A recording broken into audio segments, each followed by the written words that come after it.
Good morning madam. யா உங்கள் appointment order என் BA கிட்ட இருக்குது, போய் கலெக்ட் பண்ணிக்கோங்க.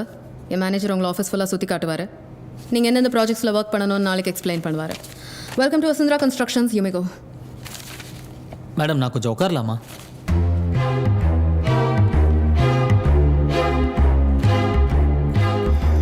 யா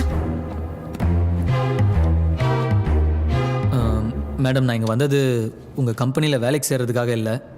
ஒரு மரியாதைக்கு உங்களை நேரில் பார்த்து இந்த வேலை வேணான்னு சொல்லிட்டு போகிறதுக்கு தான் வந்தேன். நான் ஒன்றுமே இல்லாதப்போ மிஸ்டர் ராம்குமார் சார் தான் எனக்கு வேலை கொடுத்தாரு. நான் அவருக்கு லாயலாக இருக்கணும்னு நினைக்கிறேன். நீ எந்த வேலையை வேணான்னு சொல்கிற தெரியுமா? இந்த கம்பெனியில் வேலை கிடைக்குதுன்னா அவன் இருக்கிறதெல்லாம் விட்டுட்டு வருவான். நீ என்னடாண்ணா? ஐயோ தெரியும் மேடம், உங்கள் கம்பெனிக்கு நானே ஒரு 20 வாட்டி இன்டர்வியூக்கு வந்திருக்கேன். பட் எனக்குன்னு ஒரு ட்ரீம் இருக்குது. என்னை நம்பி ஒரு 1000 இன்ஜினியரிங் கிராஜுவேட்ஸ் எல்லாம் இருக்காங்க. எனக்காக எதுவுமே எதிர்பார்க்காம உழைச்சவங்க. நாங்கள்லாம் ஒன்றா சேர்ந்து லோன் போட்டு சொந்தமாக ஒரு கம்பெனி ஆரம்பிக்கலான்னு இருக்கோம். ராம்குமார் சார் கூட அதுக்கு ஹெல்ப் பண்ணுறேன்னு சொல்லியிருக்காரு. இப்போ நான் இந்த வேலையை அக்செப்ட் பண்ணிக்கிட்டேன்னா அதெல்லாம் அப்படியே நின்றோம். தப்பாக நினச்சிக்காதீங்க மேடம்.